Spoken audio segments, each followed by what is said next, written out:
For an individual like me who has an accumulation type of mindset, a person who still believes in this project even far beyond the end of this bull run, because eventually this bull run is going to end, even though I don't think we've seen the peak yet. But even besides that, for someone like me who's going to believe in this project for years to come, I don't view this as a bad thing because, first of all, when I started accumulating XCN, the price was relatively speaking doing not good at all. At that time, there was really no momentum, then suddenly went up.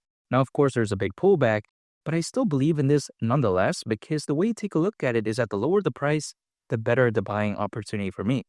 Many of my friends that I know that when they saw XCN pumping, they were like, oh man, take a look at how much it's pumped. If only the price could go down 50%, 40%. But take a look at the price as of right now. It's very low and suddenly a lot of my friends are scared. But you know what? Sometimes I've seen this to be the case where people don't like it when the price is low, but then later on they start FOMOing into the project when it's pumping. But I'm the opposite. I believe in the project consistently, even when it's low, even when it's doing okay. I'm still believing in this, and $1, that's still my price target for XCN during this bull run because even though that's not financial advice, I view XCN as pretty much kind of the appetizer to something like XRP and XLM, which is the main course. You know, XRP, XLM, they're like the steak of the steakhouse. That's like the T-bone steak, the filet mignon. That's like the main thing. But then when it comes to something like XCN, it's kind of like the cream spinach. It's kind of like the mushroom soup. Can I get full off that? Absolutely not. But the way you take a look at it is that it's a good complement nonetheless. It's like me eating tomato soup. I'm not going to get full off that personally for me, but I'm just saying it's a good appetizer. So the way you take a look at it is that if this was like a steakhouse, like a steak restaurant, right?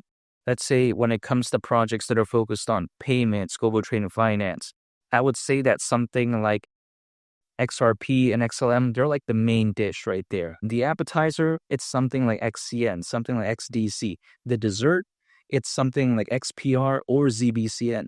There's tiers to this, right? There's levels to this, but the way you take a look at it is that when it comes to this quote-unquote restaurant, I view this as being a very key foundational piece to it.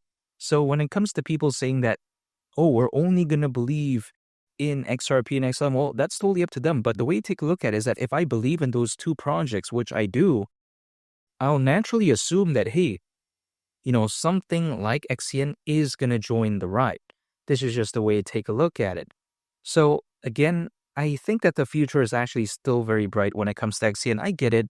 When it comes to the market as of right now, it's not doing the best. And just beyond cryptocurrencies, a lot of FUD, a lot of uncertainty. Stocks aren't necessarily doing the best of all time. You know what I mean? But the way you take a look at it is that when it comes to something like this, I believe that it's going to be very short-lived in a sense that it's very temporary. I mean, let's take a look back in the past. Let's say more specifically in the crypto space overall.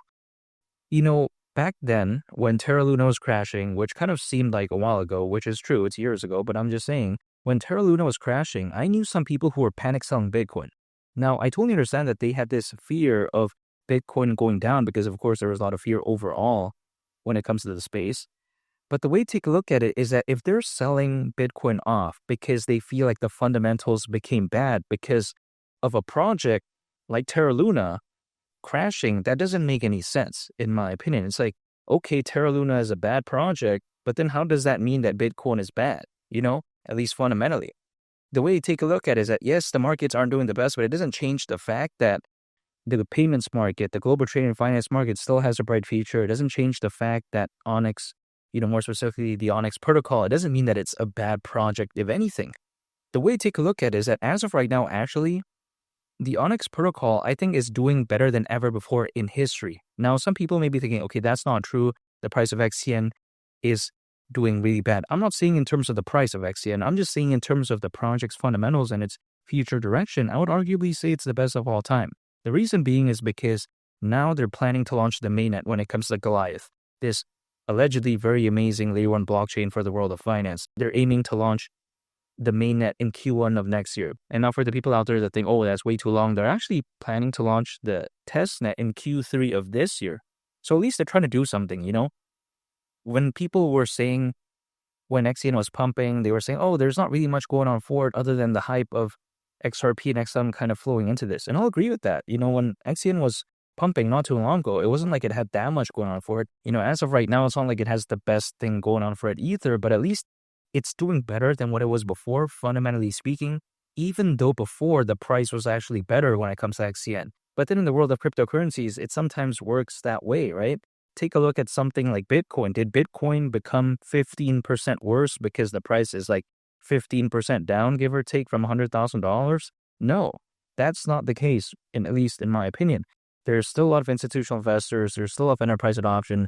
There's still the Bitcoin ETF. There's still over 600 million crypto owners, according to Crypto.com research currently. It's not like things just became all doom and gloom for Bitcoin in terms of its fundamentals. That's not the case, in my opinion. It's just a lot of people panic selling. But then the way to take a look at it is that when it comes to this space, I think it's eventually going to recover again. People usually move on from things like this. They don't really dwell on the past too much, in a sense that it's not something that people really care about. Think about this, right? If, let's say, everyone only thought about the past, then how would we as people innovate in the way that we did? Take a look at innovation of technology in terms of a bunch of other sectors, right? We have continued to develop. We've seen multiple, I'm just talking about like the financial markets not doing the best historically speaking. We've always moved on from that. And when it comes to something like this, I just don't see why we wouldn't move on from it. But you know what? This is just only time will tell type of scenario. I'm staying patient because usually altcoins, as a worst case scenario, they typically peak around 18 months after a Bitcoin halving event.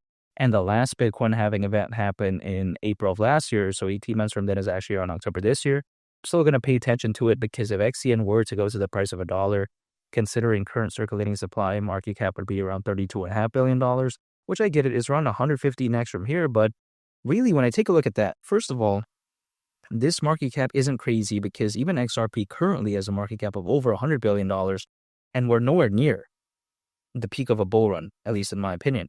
Not to mention, why is this good news? Because at least hypothetically, if XCN were to just quote unquote only go to the price of, let's say, 50 cents, still over 50x from here.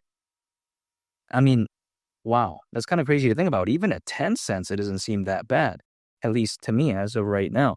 But I'm just saying, the way you take a look at it is that XCN doesn't need to do that much in order to hypothetically be considered good. And it's already proven, right? We know that the community is good.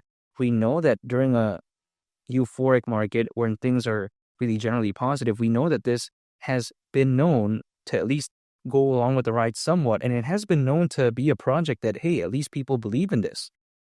It has the track record. But then as of right now, it's not doing that. But then it's because the market isn't doing the best. But at least it showcased that, hey, it has the capabilities to. You know what I mean?